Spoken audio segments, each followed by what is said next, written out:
일단 백내장이란 건 눈 속의 수정체가 뿌옇게 되는 것인데 네. 누구나 나이가 들면 흰머리가 나는 것처럼 눈 속의 수정체도 그렇게 뿌옇게 변하게 됩니다.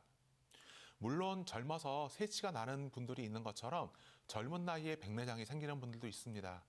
이렇게 어떻게 보면은 백내장이란 것은 자연스러운 노화의 과정 중에 하나인데요. 시력이 떨어지고 불편해지니까 우리가 질병으로 정의를 하고 거기에 따른 치료를 하는 겁니다. 노화 말고도 여러 가지 원인이 있을 수 있는데 좀 전에 말씀하신 자외선과 같은 환경적인 요인도 백내장을 발병시키는 아주 대표적인 원인 중에 하나입니다.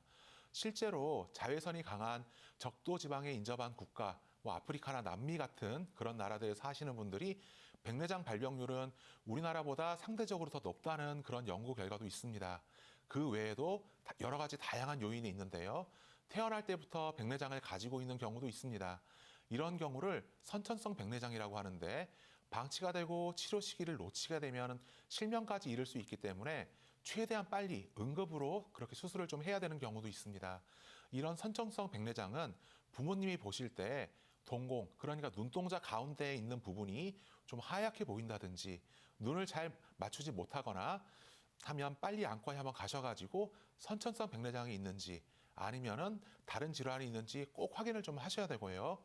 그 외에 대사성 질환이라든지 염색체 이상이나 산모의 약물 복용, 감염 등을 들 수가 있고 후천성 요인으로는 이제 당뇨병과 같은 경우 이제 이런 경우에는 백내장이 좀 빨리 좀 심하게 오는 경우도 있습니다.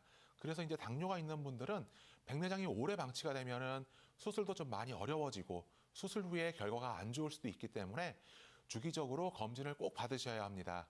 그리고 음주나 흡연 같은 생활 습관은 당연히 좋지는 않습니다. 아토피 피부염 같은 경우는 이제 이 질환 자체 때문에 백내장이 오는 경우도 있지만 아무래도 치료를 할 때 스테로이드 성분의 약을 좀 많이 사용을 하기 때문에 그런 스테로이드 부작용 때문에 생기는 경우도 있습니다.